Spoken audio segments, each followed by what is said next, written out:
नमस्कार मित्रमैत्रिणींनो, माझ्या यूट्यूब चॅनलमध्ये तुमचं स्वागत आहे. या राशींना अगदी काही दिवसात शनीची साडेसाती सुरू होणार आहे. ज्या राशींना साडेसाती सुरू होईल त्यांच्या आयुष्यात अचानक बदल घडतील, अडथळे किंवा परीक्षा येऊ शकतात. पण घाबरू नका, कारण वेळेवर सावध राहणं खूप महत्त्वाचं असतं. यात तुमची रास आहे का? चला जाणून घेऊया. शनीची साडेसाती हा शब्द ऐकला की अनेकांच्या मनात भीती निर्माण होते. पण खरंच साडेसाती इतकी वाईट असते का? ज्योतिषशास्त्रानुसार शनीची चाल आपल्या आयुष्यात सुख-दुःख, परीक्षा, कष्ट आणि प्रगती यांचा संगम घेऊन येते. म्हणजेच ही वेळ फक्त त्रासाची नसून शिकवणारी आणि घडवणारीही असते. सध्या शनी महाराज मीन राशीत आहेत. त्यामुळे कुंभ, मीन आणि मेष या राशींवर साडेसातीचा प्रभाव सुरू आहे. कुंभ राशीला साडेसातीचा शेवटचा टप्पा सुरू आहे. मीन राशीला साडेसातीचा मधला टप्पा सुरू आहे.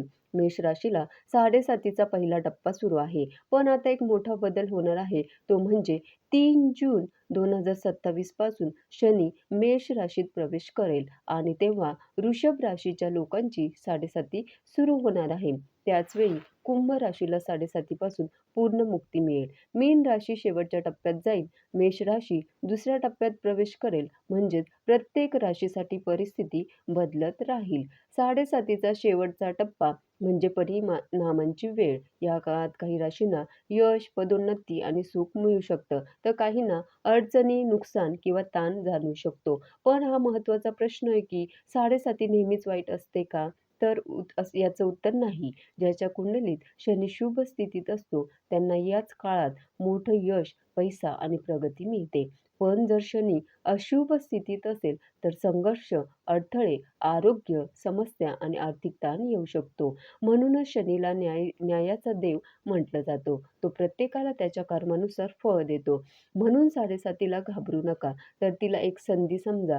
स्वतःला सुधारण्याची, मजबूत होण्याची आणि आयुष्यात पुढे जाण्याची.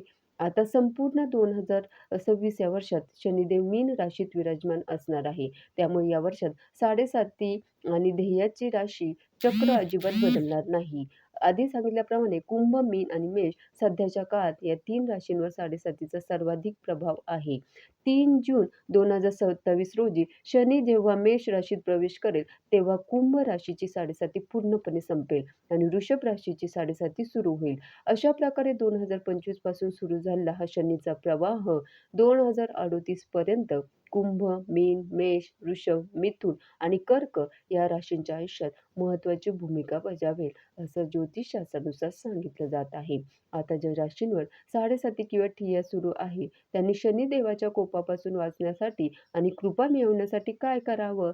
तर शनिदेव महादेवांना आपले गुरु मानतात. त्यामुळे या काळात ओम नमः शिवाय या शिवपंचाक्षरी मंत्राचा जप करावा किंवा महादेवांची भक्ती या काळात करणं लाभदायक ठरू शकतं. एकंदरीतच साडेसातीच्या काळात महादेवांची उपासना करावी, इष्टदेवतांचा जप करावा, आपल्या कुलदेवताचा किंवा इष्टदेवताचा रोज जप करावा.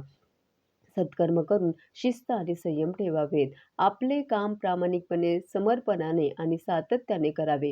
कोणाचेही नुकसान या काळात करू नये. त्याचबरोबर साडेसातीच्या काळात काही नियमांचे पालन करण्याचा संकल्प केला तर शनिदेवाची कृपा कायम राहते. थोडक्यात सांगायचं तर घाबरून न जाता चांगल्या कर्मांवर विश्वास ठेवल्यास शनिदेव तुमचे काहीही वाकडं करणार नाहीत. उलट तुम्हाला सुख समृद्धीच मिळवून देतील. ज्योतिषशास्त्रानुसार शनी एका राशीत 2.5 वर्ष राहतो. जेव्हा शनी एखाद्या राशीच्या 12व्या, पहिल्या आणि दुसऱ्या स्थानातून भ्रमण करतो, तेव्हा त्या राशीला साडेसाती सुरू होते, असं मानलं जातं. 2025 मार्चमध्ये शनीने मीन राशीत प्रवेश केल्यामुळे पुढील काही वर्ष विविध राशीसाठी बदलाची असणार आहे. मग अशा वेळी शनीच्या प्रभावापासून वाचण्यासाठी आणखी काही उपाय तुम्ही करू शकता.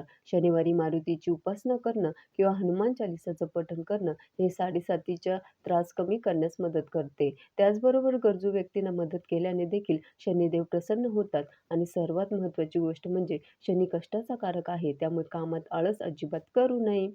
आपण शनिवारी भगवान शनिदेवांना तिळाचं तेल अर्पण करू शकता. मधल्या बोटात अंगठी परिधान करू शकता. त्याचबरोबर मुंग्यांना मध किंवा साखर खाऊ घातल्याने देखील शनिदेव प्रसन्न होतात, असं सांगितलं जातं. हे उपाय आपण तज्ञांच्या सल्ल्यानेही करू शकतात. शिवाय साडेसातीच्या साठी सातमुखी रुद्राक्ष सर्वात उत्तम मानला जातो. सातमुखी रुद्राक्ष हा प्रत्यक्ष शनिदेवाचा आशीर्वाद मानला जातो. तो धारण केल्याने साडेसातीचा त्रास कमी होतो आणि आर्थिक स्थैर्य लाभतं असंही सांगितलं जातं. शनिवारी हा रुद्राक्ष किंवा लाल धाग्यात ओवून गळ्यात धारण करावा, यासाठी आपण तज्ञांचे मार्गदर्शनही घेऊ शकता. शनी हा न्यायाचा देव आहे.